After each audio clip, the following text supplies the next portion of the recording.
ಒಂದು ಅನೈತಿಕ ಸಂಬಂಧ, ಪ್ರೀತಿಯ ಹೆಸರಲ್ಲಿ ಶುರುವಾಗಿ ರಕ್ತದಲ್ಲಿ ಅಂತ್ಯವಾದ ಕತೆ ಇದು. ಚಿನ್ನ ರನ್ನ ಮುನ್ನ ಎನ್ನುತ್ತಿದ್ದ ಪ್ರಿಯತಮನಿಂದಲೇ ಹೆಂಗಸೊಬ್ಬಳು ಪ್ರಾಣ ಕಳೆದುಕೊಂಡಿದ್ದಾಳೆ.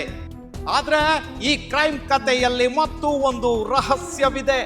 ಅದು ಮತ್ತೊಂದು ಕೊಲೆಯ ನಿಗೂಢ ರಹಸ್ಯ. ಆಕೆ ಒಬ್ಬಂಟಿ ಹೆಂಗಸು. ಕಟ್ಟಿಕೊಂಡ ಗಂಡ ತೀರಿ ಹೋಗಿದ್ದ. ಗಂಡ ಸತ್ತ ಬಳಿಕ ಮಕ್ಕಳಿಗಾಗಿ ಆಕೆ ಬದುಕುತ್ತಿದ್ಲು. ಗಂಡ ತೀರಿ ಹೋದ ಮೇಲೆ ಅದೇ ಊರಿನವನೊಬ್ಬನ ಜೊತೆ ಸ್ನೇಹ ಬೆಳೆದಿತ್ತು. ಆ ಸ್ನೇಹ ಮುಂದೆ ಅನೈತಿಕ ಸಂಬಂಧದ ಟರ್ನ್ ಪಡೆದುಕೊಂಡಿತ್ತು. ಅದೇ ಸಂಬಂಧ ಅವಳ ಬದುಕನ್ನೇ ನಾಶ ಮಾಡಿಬಿಡ್ತು.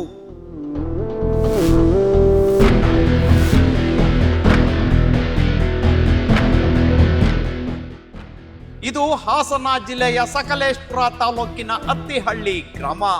ಇಲ್ಲಿ ನಡೆದ ಅದೊಂದು ಕ್ರೈಮ್ ಮತ್ತೊಂದು ಕ್ರೈಮ್ ಕಥೆಯನ್ನ ತೆರೆದಿಟ್ಟಿದೆ. ಆ ರಹಸ್ಯ ಹೊರಬಿದ್ದ ಬೆನ್ನಲ್ಲೇ ಇಡೀ ಊರೇ ಬೆಚ್ಚಿ ಬಿದ್ದಿದೆ. ಈ ಹೆಣ್ಣು ಮಗಳ ಹೆಸರು ರಮ್ಯಾ. 17 ವರ್ಷಗಳ ಹಿಂದೆ ಉಮೇಶ್ ಎಂಬಾತನನ್ನ ಪ್ರೀತಿಸಿ ಮದುವೆಯಾಗಿದ್ಲು.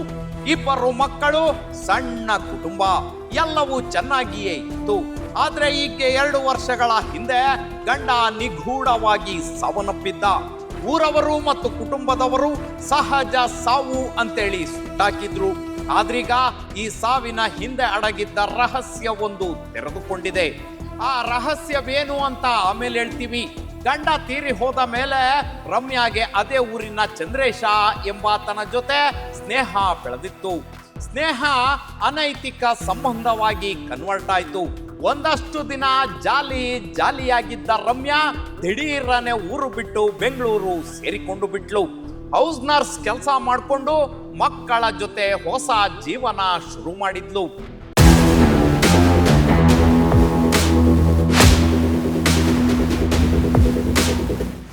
ಇತ್ತ ರಮ್ಯಾ ಜೀವನ ಕಟ್ಟಿಕೊಳ್ಳೋಕೆ ಹೆಣಗಾಡುತ್ತಿದ್ರೆ ಅತ್ತ ಇವಳ ಪ್ರಿಯತಮ ಕಾಮದ ಕಾವಿನಲ್ಲೇ ಕುಣಿದಾಡತೊಡಗಿದ್ದ. ರಮ್ಯಾ ದಿಢೀರನೆ ನಾಪತ್ತೆಯಾಗಿದ್ದು ಅವನ ಎದೆಯೊಳಗೆ ದ್ವೇಷ ಹೆಚ್ಚಿಸಿತ್ತು. ಅವನು ಒಳಗೊಳಗೆ ಕುದಿಯುತ್ತಿದ್ದ. ದಿನಗಳು ಉರುಳಿದ್ವು. ರಮ್ಯಾಳ ಅತ್ತೆ ವಯೋಸಹಜ ಕಾಯಿಲೆಯಿಂದ ತೀರಿ ಹೋದ್ರು. ಒಂದಿಡೀ ಮಣ್ಣಾಕಿ ಬರೋಣ ಅಂತ ಊರಿಗೆ ಬಂದ ರಮ್ಯಾಗೆ ಪ್ರಿಯತಮನೆ ತನಗೆ ಮಣ್ಣು ಹಾಕ್ತಾನೆ ಅನ್ನೋದು ಗೊತ್ತಾಗ್ಲಿಲ್ಲ. ಅತ್ತೆಯ ಅಂತ್ಯಕ್ರಿಯೆಗೆಂದು ರಮ್ಯಾ ಬಂದ್ರೆ ಸೂತಕದ ಮನೆಯಲ್ಲಿ ಹಾಸಿಗೆ ಹಾಸಿಕೊಂಡು ಕಾಯುತ್ತಿದ್ದ ಪಾಪಿ ತೆವಲು. ಕಾಮದ ತೆವಲಿಗಾಗಿ ಹಾತೊರೆಯುತ್ತಿದ್ದ ಚಂದ್ರೇಶ ರಮ್ಯಾಳನ್ನ ಬಾರೆ ಅಂತ ಪೀಡಿಸಿದ್ದ. ಅವಳು ನಿರಾಕರಿಸಿದ್ಲು. ಛೀ ಥೂ ಅಂತ ದೂಡಿದ್ಲು. ಅಷ್ಟೇ, ಕಾಮದ ಕಿಚ್ಚು ಧಗನೆ ಹೊತ್ತಿಕೊಂಡು ಚಂದ್ರೇಶನ ಕ್ರೂರ ಮುಖ ಹೊರಬಂದಿತ್ತು. ಆಕೆಯನ್ನ ಮನಸ್ಸೋ ಇಚ್ಛೆ ಥಳಿಸಿ ರಸ್ತೆಯಲ್ಲಿ ಎಳೆದಾಡಿ ಬಡಿದು ಬಿಟ್ಟ. ಗಂಭೀರವಾಗಿ ಗಾಯಗೊಂಡ ರಮ್ಯಾ ಆಸ್ಪತ್ರೆ ಸೇರಿದಳಾದ್ರೂ ಬದುಕಿ ಉಳಿಯಲಿಲ್ಲ. ಪ್ರಾಣ ಪಕ್ಷಿ ಹಾರಿಹೋಯಿತು.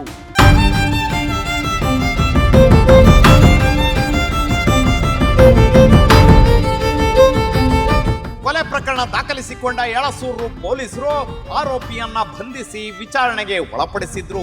ಅತ್ತ ಚಂದ್ರೇಶ ಅರೆಸ್ಟ್ ಆಗುತ್ತಲೇ ಇತ್ತ ಕುಟುಂಬದವರು ರಮ್ಯಾಳ ಗಂಡ ಉಮೇಶನಿಗೆ ವಿಷ ಬಿಟ್ಟು ಕೊಲ್ಲಲಾಗಿದೆ. ಗಂಡ ಬದುಕಿದ್ದಾಗಲೇ ಆಕೆಗೆ ಅಕ್ರಮ ಸಂಬಂಧಗಳು ಇದ್ವು.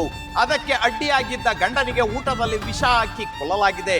ಈ ಸಾವಿನ ಹಿಂದೆಯೂ ಸಂಶಯವಿದೆ ಅನ್ನೋ ಹೊಸ ಶಾಕಿಂಗ್ ಸುದ್ದಿ ಅತ್ತಿಹಳ್ಳಿಯಲ್ಲಿ ಹಬ್ಬಿದೆ. ಈ ವಿಚಾರವಾಗಿಯೂ ಪೊಲೀಸರು ತನಿಖೆ ನಡೆಸುತ್ತಿದ್ದಾರೆ.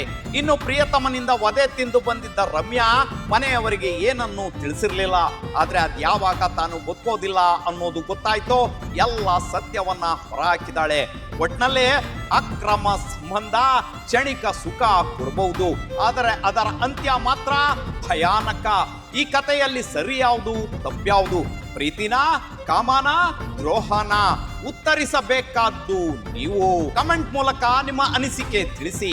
ಇಂತಹ ಡಿಫರೆಂಟ್ ಕ್ರೈಮ್ ಸ್ಟೋರಿಗಳಿಗಾಗಿ stay tuned Suman TV Kannada.